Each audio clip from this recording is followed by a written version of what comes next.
Hello everyone, good morning. कैसे हैं आप सभी लोग? तो चलिए स्टार्ट करते हैं। तो जैसा कि आप सभी लोग जानते हैं, प्रीवियस क्लास में हम लोग किंगडम ब्रायोफाइटा और टेरिडोफाइटा से related most important question solve किया था। आज की क्लास में हम लोग जिम्नोस्पर्म के क्वेश्चन सॉल्व करेंगे, राइट। किंगडम जिम्नोस्पर्म के क्वेश्चन सॉल्व करने वाले हैं, इसलिए हमें जो हमारे सभी एस्पायरेंट से हम्बल रिक्वेस्ट है कि वो लोग अपना नोटबुक और पेन ले लें, सारे क्वेश्चंस की अच्छे से प्रैक्टिस करते चलें, राइट। अगर आपने अभी तक चैनल को सब्सक्राइब नहीं किया है तो सब्सक्राइब कर लीजिए, लाइक एंड शेयर कर दीजिए। चलिए स्टार्ट करते हैं। फर्स्ट क्वेश्चन क्या है, ध्यान से पढ़ेंगे।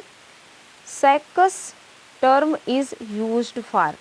इम्पॉर्टेंट क्वेश्चंस हैं, देखना यहाँ से आपके दो क्वेश्चन क्लियर होंगे। Cycas term is used for, जैसा कि हमने आपको बताया कि आज जिम्नोस्पर्म से रिलेटेड सारे क्वेश्चन सॉल्व करेंगे। तो सबसे पहले जिम्नोस्पर्म के बारे में थोड़ा सा समझ लेते हैं, है ना। Gymnosperm, gymno that means naked. Gymno का मतलब क्या होता है, naked, and sperm that means seed. ऐसे प्लांट्स जिनके सीड नेकेड हैं, यानी कि ऐसे सीड्स जिनका फॉर्मेशन विदाउट ओवरी होता है ना, तो ऐसे प्लांट्स को जिम्नोस्पर्म के अंतर्गत रखा गया है, इन्हें हम जिम्नोस्पर्म्स कहते हैं। जब यहाँ पर ओवरी एब्सेंट है तो केवल जो ओव्यूल है ये क्या करता है, सीड का फॉर्मेशन कर लेता है, राइट। अगर यहाँ पर ओवरी एब्सेंट है तो और क्या एब्सेंट होगा, दैट इज यहाँ पर फ्रूट का फॉर्मेशन नहीं होगा, ठीक है। तो फ्रूट्स भी क्या है, एब्सेंट है यहाँ, क्लियर। अच्छा, अगर हम बात करें जिम्नोस्पर्म, तो जिम्नोस्पर्म टर्म किसने दिया था, तो आप याद रखेंगे जिम्नोस्पर्म टर्म जो है ये थियोफ्रेस्टस ने दिया था, क्लियर। जिम्नोस्पर्म टर्म किसने दिया, थियोफ्रेस्टस ने। थियोफ्रेस्टस की एक इम्पॉर्टेंट बुक है, उसका आप नाम याद रखेंगे, क्या, inquiry into plants. Inquiry into plant नामक बुक थियोफ्रेस्टस ने लिखी थी, क्लियर। जिम्नोस्पर्म क्या है, फर्स्ट सीडेड प्लांट है ना। हेटेरोस्पोरी कंडीशन हम लोगों ने टेरिडोफाइट्स में देखा, जहाँ पर हमने सीड हैबिट्स को देखा था। यहाँ पर जो आपके जिम्नोस्पर्म है ये कैसे हैं, फर्स्ट सीडेड प्लांट है, फर्स्ट सीडेड प्लांट है। जिम्नोस्पर्म एंड एंजियोस्पर्म जो हैं ये हमारे किसके अंतर्गत आते हैं, दैट इज फैनरोगेम्स, है ना। ये हमारे फैनरोगेम्स के अंतर्गत आते हैं। इसके साथ साथ यहाँ पर और इनका एक इम्पॉर्टेंट कैरेक्टर क्या है, that is gymnosperm and angiosperm जो हैं ये हमारे साइफोनोगेमस होते हैं, यानी कि यहाँ पर फीमेल, यहाँ पर जो मेल गैमेट्स का जो ट्रांसफ़र है ना,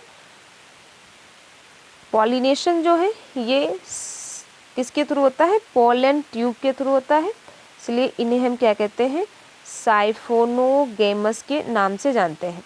ये क्या है, साइफोनोगेमस है, क्लियर। और हमने एम्ब्रियोफाइटा देख लिया था, टेरिडो जो आपका टेरिडोफाइट है वहाँ से, क्लियर। इसके बाद एक इम्पॉर्टेंट और थिंग याद रखेंगे, हमने आपको बताया था जैसे जैसे हम लोअर किंगडम से हायर किंगडम की तरफ जाते हैं वैसे वैसे जो आर्चिगोनिया है, जो फीमेल रिप्रोडक्टिव ऑर्गन हमारा जो आर्चिगोनिया है ये डीजनरेट होने लगता है।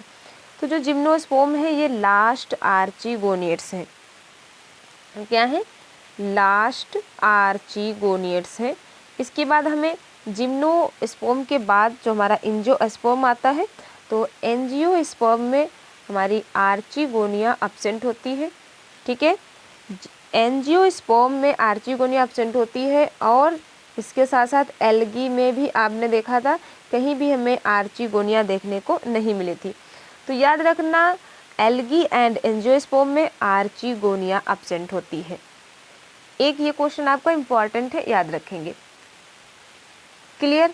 यहाँ पर ये क्या है, क्रोमोफाइट है, यानी कि रूट, शूट और लीफ में यहाँ पर आपको क्लियर डिफरेंशिएशन देखने को मिलेगा। क्लियर। अगर हम जिम्नोस्पर्म की ओरिजिन की बात करें, है ना, ये ओरिजिनेट कब हुए थे, तो ये डिवोनियन पीरियड में, ठीक है, डिवोनियन पीरियड में ओरिजिनेट हुए थे। कई बार आपसे यहाँ से क्वेश्चन पूछा जाता है, डिवोनियन पीरियड में, डिवोनियन पीरियड किस इरा के अंतर्गत आता है, तो ये हमारा पेलियोजोइक इरा के अंतर्गत आता है। अगर इरा पूछा जाए तो आप क्या बताएंगे, पेलियोजोइक, पेलियोजोइक। क्लियर। डोमिनेंट कब रहे थे, जुरासिक एंड क्रिस्टेशियस पीरियड में ये डोमिनेंट रहे थे। इन सारे पॉइंट्स को आप अच्छे से नोट कर लेंगे। हमारे जिम्नोस्पर्म में 3 आर्डर्स आते हैं, कौन कौन से, तो जिम्नोस्पर्म को अलग अलग ऑर्डर्स में डिवाइड किया गया। क्या, साइकेडिफ्लिकेल्स, कार्डिसियल्स, साइकिडेल्स, कोनिफरेल्स और नीटल्स, ये 5 ऑर्डर्स में डिवाइड किया गया। जिसमें आपसे कई बार पूछा जाता है कि एक्सटिंक्ट ऑर्डर कौन सा है, तो एक्सटिंक्ट ऑर्डर जो है, जो एक्सटिंक्ट जिम्नोस्पर्म से उन्हें किन ऑर्डर में रखा गया है, तो ये हमारे हैं साइकिडिफिलिकेल्स और कार्डियल्स, ठीक है, इसमें सभी एक्सटिंक्ट जिम्नोस्पर्म को रखा गया है। लिविंग और इसके साथ साथ फॉसिल्स को किस में रखा गया है, तो ये हमारा साइकिडेल्स में रखा गया है। और उसके बाद हम केवल ओनली लिविंग की बात करें तो लिविंग में हमारे क्या हैं, कोनिफरेल्स हैं और नीटेल्स आ जाते हैं, जिसमें से जो नीटेल्स ऑर्डर है ये मोस्ट एडवांस ऑर्डर है। क्लियर। नीटेल्स में जो जिम्नोस्पर्म से इनके मोस्ट ऑफ कैरेक्टर्स जो है एंजियोस्पर्म से मिलते हैं, इसलिए ये क्या है, एडवांस ऑर्डर है। क्लियर। चलिए अब अपने क्वेश्चन पर आते हैं। ये सारी इस चैप्टर से कुछ बेसिक बातें थी, इसके अलावा क्वेश्चन को जैसे जैसे सॉल्व करेंगे और चीज़ों को क्लियर करते चलेंगे। राइट। यहाँ पर आपसे क्वेश्चन में क्या पूछा गया है, दैट इज साइकस टर्म हम किसके लिए यूज़ करते हैं, तो याद रखना जब हम पढ़ेंगे किसकी, पाइनस के बारे में, पाइनस की लाइफ साइकिल देखेंगे, तो जो पाइनस में सीड बनता है, ठीक है, जो पाइनस का सीड होता है, पाइनस के सीड में एक विंग लाइक स्ट्रक्चर्स निकली रहती है इस तरीके से, और इसी विंग लाइक जो स्ट्रक्चर्स है या जो इसका सीड का विंग है, इसी को हम सैकस कह देते हैं, ठीक है, जो कि सीड डिस्पर्सन में हेल्प करता है। राइट। अब यहाँ से अपना आंसर फाइंड आउट कर लेंगे। Exine of pollen grains of Pinus, जो पाइनस के पोलन ग्रेन्स होते हैं ना, जिन्हें हम माइक्रोस्पोर के नाम से भी जानते हैं, या इन्हीं को हम और क्या कहते हैं, that is that is male gametes, male gametes. Pollen grain क्या है, ये मेल गैमिट्स हैं, इन्हें हम माइक्रोस्पोर के नाम से जानते हैं। तो जो पोलन ग्रेन होते हैं ये भी कैसे होते हैं, बिंग्ड होते हैं, ठीक है, इस तरीके से ये भी बिंग्ड होते हैं, जिससे पोलन ग्रेन जो है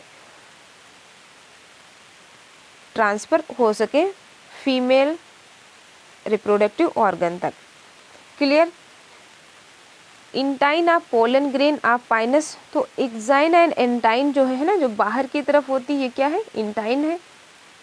जो पोलन ग्रेन की बाहर की तरफ लेयर होती है इसको हम इंटाइन कहते हैं, और जो ये अंदर की तरफ होती है इसको हम एक्साइन कहते हैं, ठीक है। जो इंटाइन है यहीं पर जर्म पोर्स प्रेजेंट होते हैं, जिससे पोलन ग्रेन में पोलन ट्यूब जर्मिनेट होती है मेल गैमेट्स को ट्रांसफ़र करने के लिए, है ना, फीमेल गैमेट के ओव्यूल में।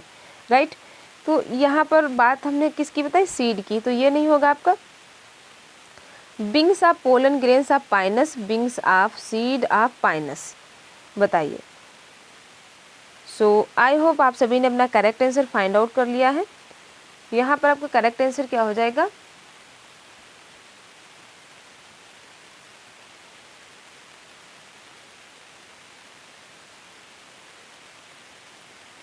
Option D, wings of seed of Pinus. चलिए नेक्स्ट देखेंगे। फर्स्ट में आंसर क्या बताया आपको, wings of seed, wings seed के विंग्स को नहीं कहते हैं, wings of pollen grains of Pinus. जो पाइनस का पोलन ग्रेन है, राइट, पोलन ग्रेन में जो है इस तरीके से विंग्स लाइक स्ट्रक्चर्स होती है, जिसे हम सैकस टर्म देते हैं। क्या कहते हैं इसको? सैकस कहते हैं, राइट। इसके साथ साथ आपको बस ये याद रखना है कि जो पाइनस का सीड होता है ये भी विंग्ड होता है, ठीक है। पाइनस का सीड है तो इसमें इस तरीके से विंग लाइक स्ट्रक्चर्स प्रेजेंट होती है, और सैकस और ये जो विंग्स है ये दोनों ही इनके डिस्पर्शन में हेल्प करते हैं, राइट। करेक्ट कर लेंगे सभी लोग। यहाँ पर करेक्ट आंसर हो जाएगा ऑप्शन नंबर सी। चलिए next question, flowers and cones are similar because. Flowers है ना, जो फ्लावरिंग प्लांट है इनमें जो फ्लावर्स हैं, और जिम्नोस्पर्म में अगर हम फीमेल रिप्रोडक्टिव ऑर्गन की बात करें जिसे हम कोन कहते हैं, है ना, जो फीमेल साइकस प्लांट है ना, फीमेल साइकस प्लांट, इसमें रिप्रोडक्टिव जो ऑर्गन प्रेजेंट होता है उसे हम कोन कहते हैं, कोन के नाम से जानते हैं।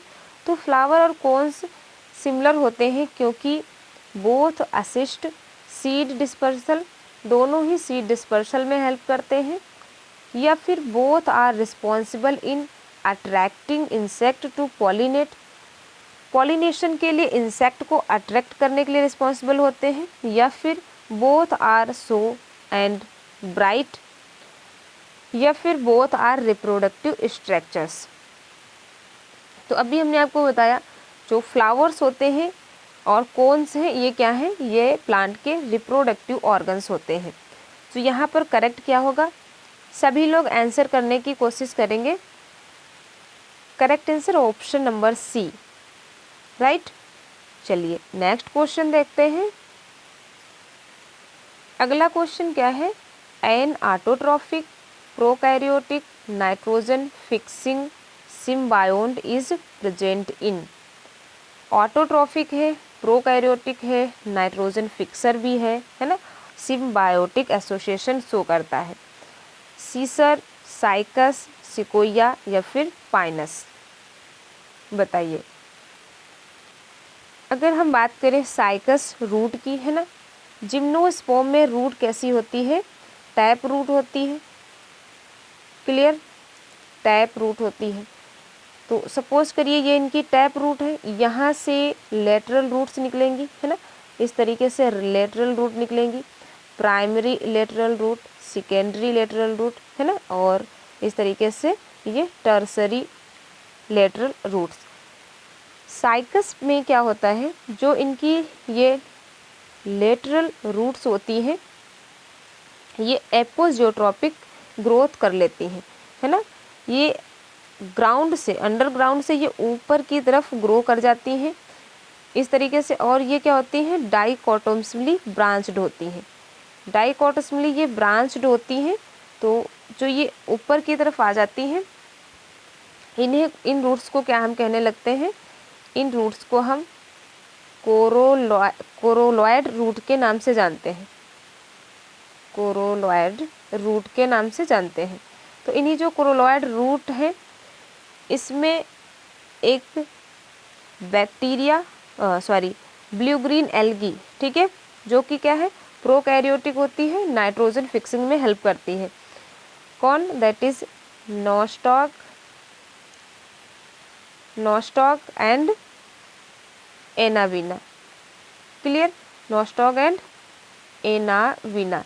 ये जो ब्लू ग्रीन बैक्टीरिया है, या हम कह सकते हैं जो ये हमारी ब्लू ग्रीन एल्गी है, ये साइकस की कोरोलॉयड रूट में सिम्बायोटिक एसोसिएशन शो करती हैं, क्लियर। तो उसी की बात हुई यहाँ पर। तो जो ये नोस्टॉक एंड एनाबिना है ये किसकी रूट में प्रेजेंट है, दैट इज साइकस प्लांट की। ऑप्शन क्या करेक्ट हो जाएगा यहाँ पर, option B is correct, clear, option B correct हो जाएगा। कोरोलॉयड रूट के कुछ फीचर्स हैं जिन्हें आपको याद रखना है। ये जो कोरोलॉयड रूट्स होती है ना, ये हमारा साइकस है, ये इसकी लेटरल रूट्स हैं, ठीक है। तो यहाँ से ये, एक सेकेंड, देखिए ये हमारी टैप रूट हो गई है ना, ये इसकी लेटरल रूट्स है, ये इसकी लेटरल रूट्स है। जो ये लेटरल रूट्स हैं वो ये अंडरग्राउंड से बाहर की तरफ आ जाती हैं और ये हाईली ब्रांच्ड होती हैं इस तरीके से, राइट। तो अगर हम इनके मूवमेंट की बात करें तो ये एपोजियोट्रॉपिक, बहुत इंपॉर्टेंट है, क्वेश्चन पूछा गया है, एपोजियोट्रॉपिक मूवमेंट शो करती हैं, हाईली ब्रांच्ड है, नोट कर लेंगे आप, हाईली ब्रांच्ड है और डाइकोटोम्सली है ना, इस तरीके से डाइकोटोम्सली है। और क्या है, रूट हेयर यहाँ पर अब्सेंट होते हैं, रूट हेयर है ना, रूट हेयर क्या है, अब्सेंट है। रूट कैप भी अब्सेंट होती है, रूट कैप अब्सेंट है, क्योंकि रूट हेयर और रूट कैप हमें कहाँ देखने को मिलेगी, जो ये टैप रूट है ना, जो ये हमारी प्राइमरी रूट है इसमें। तो ये जो कोरोलॉइड रूट है यहाँ पर रूट हेयर और रूट कैप अब्सेंट है, एपोजियोट्रॉपिक मूवमेंट शो करती हैं और इनमें नॉस्टॉक पेंक्टिफॉर्मिया एंड एनाबेना साइकेडी, लिख लीजिएगा, नॉस्टॉक पेंक्टिफॉर्मिया एंड एनाबेना साइकेडी, इनका एसोसिएशन यहाँ पर देखने को मिलता है। क्लियर। तो यहाँ पर आपका करेक्ट आंसर क्या था, ऑप्शन बी, साइकस की रूट में, कोरोलॉइड रूट में autotrophic prokaryotic nitrogen fixing blue green algae जो है that is Nostoc and Anabaena, इनका एसोसिएशन होता है। चलिए नेक्स्ट देखेंगे, pick the pair that is incorrectly matched. यहाँ पर इनकरेक्ट क्या मैच्ड है, साइकस में कोरेलॉइड रूट प्रेजेंट होती है, सही है। Abies wood tar wood gas, Pinus mycorrhizal roots, Sequoia red wood tree. बताइए यहाँ पर इनकरेक्ट क्या मैच है। तो अगर हम बात करें पाइनस में माइकोराइजल रूट की, तो पाइनस में माइकोराइजल रूट पाई जाती है, यहाँ पर फंजाई का म्यूचुअल एसोसिएशन होता है। पाइनस की जो रूट है इसमें फंजाई का म्यूचुअल एसोसिएशन होता है, जिसको हम माइकोराइजल रूट्स कहते हैं। और सिकोया जो है ये क्या है, रेड ओक ट्री है और सबसे लॉन्गेस्ट ये जिम्नोस्पर्म प्लांट है। तो ये सारी चीज़ें यहाँ पर करेक्ट है। लेकिन बात करें हम एवीज की, है ना, जिसे हम कनाडा बाल्सम के नाम से जानते हैं, तो उसके सीड जो हैं ये डाइजेस्टिव सिस्टम में यूज़ किए जाते हैं अगर कोई प्रॉब्लम होती है हमारे डाइजेशन में उसके लिए। तो यहाँ पर वुड टार या वुड गैस को हम एवीज प्लांट से ऑब्टेन नहीं करते हैं। क्लियर। सो यहाँ पर इनकरेक्ट पूछा है तो आपका आंसर क्या हो जाएगा, ऑप्शन बी। क्लियर। चलिए नेक्स्ट देखेंगे, this serves as a connecting link between the angiosperm and gymnosperm. इनमें से कौन सा जिम्नोस्पर्म का आर्डर जो है वो एंजियोस्पर्म एंड जिम्नोस्पर्म के बीच में कनेक्टिंग लिंक को शो करता है, नीटेल्स, कोनिफरेल्स, गिंगोएल्स या फिर साइकेडेल्स। बताएंगे यहाँ पर आपका करेक्ट आंसर क्या हो जाएगा। तो अभी हमने आपको बताया कि जिम्नोस्पर्म में जो सबसे एडवांस ऑर्डर है वो क्या है, नीटेल्स, जिसमें एफिड्रा, वेल्वेसिया ये आते हैं। इनके जो कैरेक्टर्स हैं वो एंजियोस्पर्म के लगभग सिमिलर होते हैं ना। तो ये क्या करता है, और इसके अलावा नीटेल्स में जो जिम्नोस्पर्म के भी कैरेक्टर हैं, तो इन दोनों के बीच का कनेक्टिंग लिंक शो करता है। सो करेक्ट आंसर हो जाएगा ऑप्शन ए। चलिए नेक्स्ट देखेंगे, दो Cycas has an embryo with 2 cotyledons, it is not grouped under dicotyledons plants. Cycas में जो एम्ब्रियो है वो 2 कोटिलिडन्स एम्ब्रियो पाया जाता है, लेकिन उसके बाद भी साइकस को डाइकोटिलिडन्स प्लांट में नहीं रखा गया है, क्यों? Ovules are naked, possess compound leaves, has megasporophyll, resemble a palm tree. बताइए किसके कारण इसको हम डाइकोटिलिडन्स के अंतर्गत नहीं रखते हैं? हमारे सभी पैरेस्पायरेंट्स आंसर करने की कोशिश करेंगे। करेक्ट आंसर क्या हो जाएगा? That is option number A. Ovules are naked, है ना। जो यहाँ पर सीड बनते हैं ये कैसे होते हैं? निकेड सीड होते हैं, विदाउट ओवरी, यहाँ पर ओवरी एब्सेंट होती है, इसीलिए इनके पास टू कोटिलिडन सीड तो प्रेजेंट होता है, लेकिन फिर भी इन्हें हम डाइकोटिलिडन्स प्लांट के अंतर्गत नहीं रखते हैं। क्लियर? नाउ नेक्स्ट क्वेश्चन देखेंगे। In gymnosperms the ovules typically are, अगर नॉर्मली बात की जाए ओब्यूल की पोजीशन की, तो जिम्नोस्पर्म में नॉर्मली ओब्यूल की क्या पोजीशन होती है?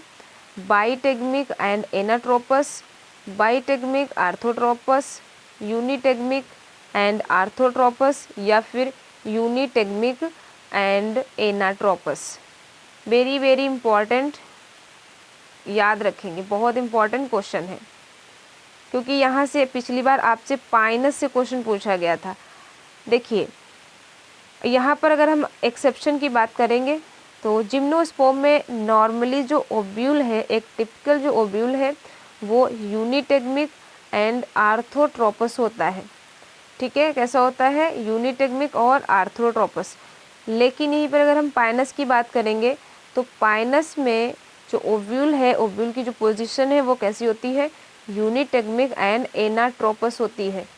इसे आप नोट कर लेंगे, राइट। तो ध्यान रखना, अगर आपसे स्पेशली पाइनस टर्म देकर पूछा जाए तो आप यूनिटेगमिक एंड एनाट्रोपस लगाएंगे। अगर आपसे जनरल पूछा जा रहा है ना, टिपिकली ओव्यूल्स की बात की जा रही है जिम्नोस्पर्म में, तो आपको ऑप्शन सी करेक्ट होगा, राइट एवरीवन। चलिए नेक्स्ट क्वेश्चन देखते हैं। टॉलेस्ट नून जिम्नोस्पर्म इज, सबसे टॉलेस्ट जिम्नोस्पर्म कौन है? पाइनस, गिंगो, सिकोया या फिर एफिड्रा। बताइए यहाँ पर आपका करेक्ट आंसर क्या हो जाएगा? तो सबसे टॉलेस्ट की बात की गई है ना, टॉलेस्ट की बात की गई है, तो हम यहाँ पर इसकी हाइट के बारे में बात करेंगे। तो सबसे टॉलेस्ट क्या है? सिकोया सेम्परविरेंस, सेम लिखेंगे, सिकोया, सिकोया सेम्परविरेंस, ठीक है, सेम्परविरेंस। और गिगेंसियम, सिकोया, सिकोया गिगेन, एक सेकेंड, गिगेन,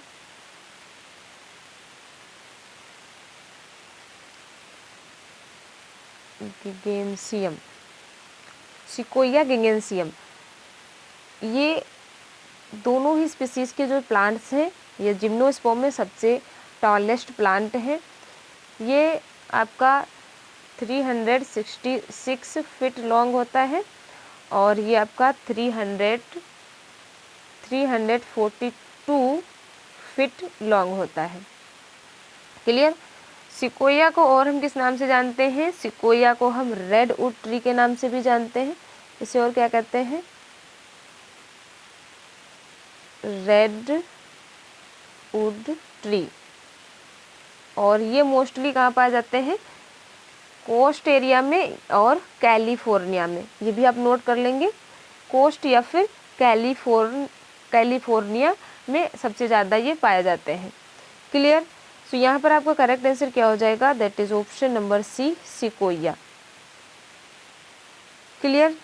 यहीं पर अगर हम बात कर लें स्मॉलेस्ट जिम्नोस्पर्म की, तो सभी लोग जानते हैं स्मॉलेस्ट जिम्नोस्पर्म क्या है? जामिया पिग्मिया।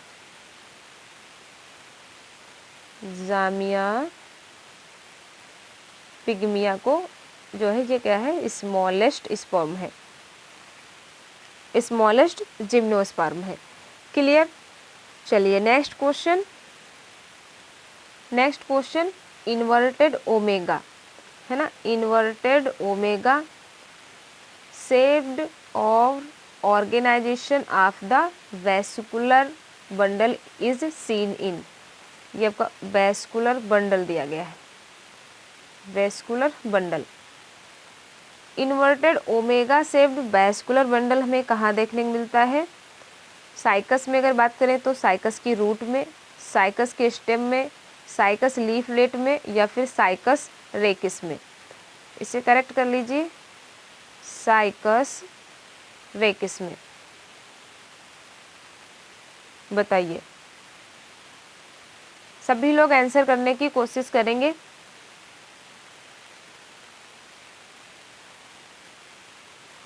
तो अगर हम जो वेस्कुलर बंडल का जो अरेंजमेंट है ये इन्वर्टेड ओमेगा शेप्ड की बात करें तो ये हमें जो है साइकस के रेकिस में देखने को मिलता है ना, इस तरीके से।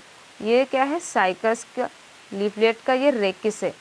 यहाँ पर जो वेस्कुलर बंडल का अरेंजमेंट है ना, तो ये कैसा है, ये इसका बेस पार्ट होता है, ये इसका बेस पार्ट है, ये इसका मिडिल है, मिडिल पार्ट, और ये इसका एपेक्स है, राइट।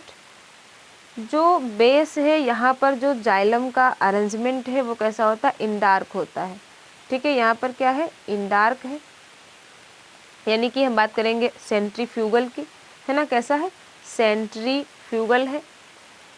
और इसके बाद यहाँ जो मिडिल में है ये कैसा है, मिजार्क होता है। यहाँ पर जो जाइलम का डिफ्रेंसिएशन ये कैसा है, मिजार्क है, नोट कर लेंगे इसे आप। और इसके एपेक्स में जो जाइलम का डिफ्रेंसिएशन है वो कैसा है, एक्सार्क है, ठीक है। इंडार्क, मिजार्क और एक्सार्क। तो ये एपेक्स पार्ट को हम एग्जिट मान लेंगे, तो आप ऐसे भी सीक्वेंस याद कर लेंगे, इंडार्क, मिजार्क और एक्सार्क, ठीक है। तो एक्सार्क को और क्या कहेंगे, सेंट्रीपिटल है। क्लियर। तो यहाँ पर जो वेस्कुलर बंडल का अरेंजमेंट होता है वो इन्वर्टेड ओमेगा शेप्ड होता है। तो यहाँ पर आपका करेक्ट आंसर क्या हो जाएगा, ऑप्शन डी, साइकस के रेकिस में देखने को मिलता है। चलिए नेक्स्ट क्वेश्चन देखेंगे, क्वेश्चन 10, phanerogams without the ovaries are. Phanerogams है ना, कौन से फेनरो गेम्स विदाउट ओवरीज हैं, एंजियोस्पर्म्स, टेरिडोफाइट्स, जिम्नोस्पर्म, या फिर ऑल ऑफ द एबव। सभी लोग ध्यान से क्वेश्चन को पढ़ेंगे और अपनी पूरी ईमानदारी के साथ आंसर करने की कोशिश करेंगे, है ना, क्योंकि ये सारे टेस्ट, ये सारा प्रैक्टिस सेट, ये क्वेश्चंस सिर्फ आपके लिए हैं। आप इन क्वेश्चंस का खुद से आंसर करने की कोशिश करें। जितना भी आपने अभी तक चीज़ें पढ़ रखी हैं, कॉन्सेप्ट क्लियर कर रखे हैं, उन्हें अप्लाई करने की कोशिश करें, राइट। अगर आपने अभी तक चैनल को सब्सक्राइब नहीं किया है तो सब्सक्राइब कर सकते हैं, लाइक एंड शेयर कर दीजिए, ओके। तो अभी हमने आपको बताया कि ओवरी कहाँ एब्सेंट है, विदाउट ओवरी कौन से फेनरो गेम्स होते हैं, दैट इज जिम्नोस्पर्म्स, है ना, gymnosperm, option C correct. Which of the following is incorrect, आपको यहाँ से इनकरेक्ट चूज करना है regarding gymnosperm, okay. Phanerogams contain specialized reproductive organ and don't follow cryptogam. Phanerogams में क्या आते हैं, दैट इज जिम्नोस्पर्म आ जाता है हमारा, एंड एंजियोस्पर्म आ जाते हैं, राइट। क्रिप्टो गेम में कौन आते हैं, तो क्रिप्टो गेम में हमारे आ जाते हैं एल्गी, है ना, एल्गी आ जाते हैं, टेरिडोफाइट्स आ जाते हैं, और ब्रायोफाइट्स आ जाते हैं, ठीक है।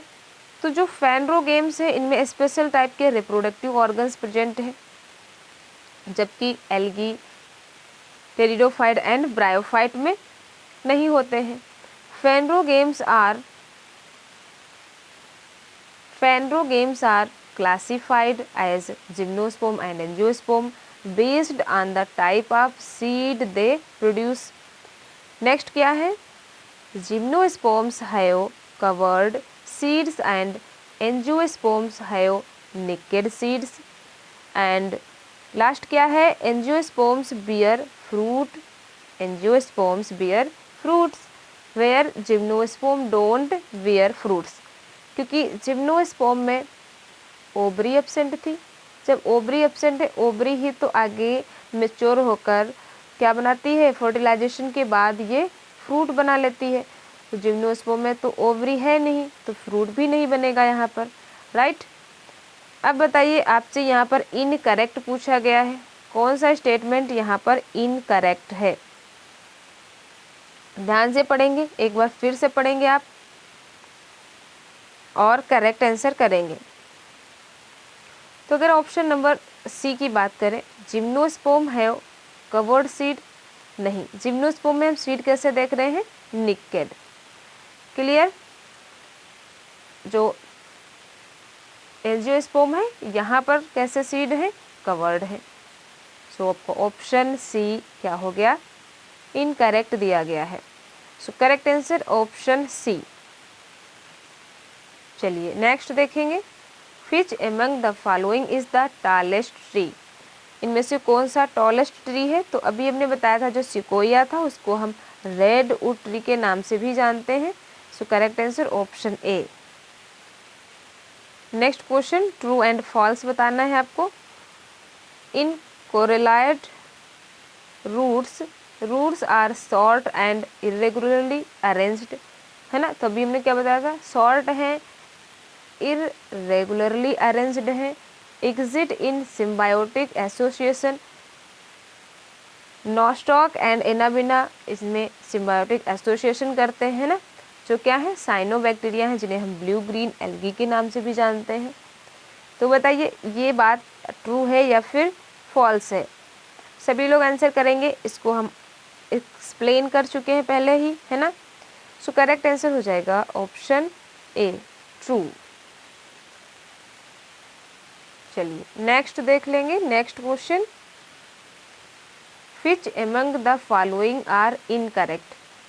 फिर से आपको यहाँ पर इनकरेक्ट स्टेटमेंट चूज करना है, तो ध्यान से पढ़ेंगे। Microsporophylls are spirally arranged to form strobilate to form a cone shaped structure called microsporangiate. क्या कहते हैं, माइक्रोस्पोरेंजिएट। तो माइक्रोस्पोरोफिल्स की बात हुई है, तो microsporangiate. Microsporangiate is also called as male strobili because they contain microspore। Microspore को और क्या हम कह देते हैं, पोलन ग्रेन कह देते हैं, पोलन ग्रेन, या इन्हीं को क्या कहते हैं, male gamete, that form male gamete. उसके बाद क्या दिया है, gametophytes can not exit independently free living, और लास्ट दिया गया है, सारे स्टेटमेंट ध्यान से पढ़ेंगे, है ना। Microsporangiate and macrosporangiate exist within the same plant, within the same plant. अब बताइए यहाँ पर क्या आपको इनकरेक्ट क्या दिया गया है। तो अगर इनकरेक्ट की बात करें तो माइक्रोस्पोरेंजिएट और मैक्रोस्पोरेंजिएट सेम प्लांट पर नहीं होते, क्योंकि यहाँ पर हमें मेल और फीमेल प्लांट, अगर हम साइकस की बात करें तो मेल साइकस प्लांट अलग होता है और फीमेल साइकस प्लांट अलग होता है, ठीक है। तो ऑप्शन डी ही यहाँ पर हमारा करेक्ट हो जाएगा, इसके अलावा और सभी स्टेटमेंट हमारे करेक्ट हैं। चलिए नेक्स्ट देखेंगे, in Cycas the type of root present is called as. Cycas में किस तरीके की रूट प्रेजेंट होती है, tap root, fibrous root, coralloid roots, mycorrhiza. अच्छा, यहाँ पर अगर बात हम करें केवल साइकस में जनरली बात करें तो जनरली साइकस में तो टाइप रूट भी प्रेजेंट होती है ना, और जो टैप रूट है ये हमारी, इसी की जो लेटरल रूट होती हैं, सेकेंडरी टर्सरी जो लेटरल रूट हैं, यही जो है एपोजियोट्रॉपिक ग्रोथ करके कोरेलॉइड रूट बनाती हैं, ठीक है। तो यहाँ पर अगर मोस्ट अप्रोप्रिएट आंसर करेंगे तो ऑप्शन सी, जबकि टैप रूट भी होती है, तो इसको आप ध्यान रखेंगे। चलिए next question, cedrus have cedrus क्या है? Leaves with large surface area, branched stem, simple leaves, tap root system. Cedrus के पास क्या है? तो अगर सिड्रस का इम्पॉर्टेंट फीचर की बात करें तो सिड्रस में हमें ब्रांच्ड स्टेम देखने को मिलता है। ठीक है, यहाँ पर सिंपल लीफ नहीं होती है और tap root system, leaves with large surface area, बिल्कुल गलत। तो यहाँ पर करेक्ट आंसर क्या हो जाएगा? That is option B, branched stem. चलिए नेक्स्ट क्वेश्चन देखते हैं। Megasporangium in gymnosperms is also called as. Gymnosperm में मेगास्पोरेंजियम क्या है? मेल रिप्रोडक्टिव ऑर्गन है ना। तो हम मेगास्पोरेंजियम को और किस नाम से जानते हैं? माक्रोस्पोरेंजिएट, ये हमें फीमेल रिप्रोडक्टिव ऑर्गन्स में देखने को मिलता है, ये फीमेल रिप्रोडक्टिव ऑर्गन है। नूसिलस, माइक्रोस्पोरेंजियम या फिर मेल स्ट्रॉबिलाई,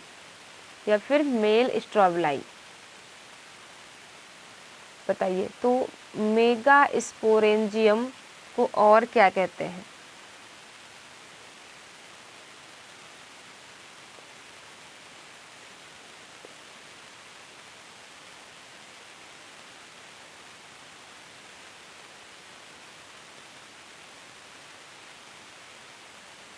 बताइए यहाँ पर आपका करेक्ट आंसर क्या हो जाएगा? That is option number B, नूसिलस।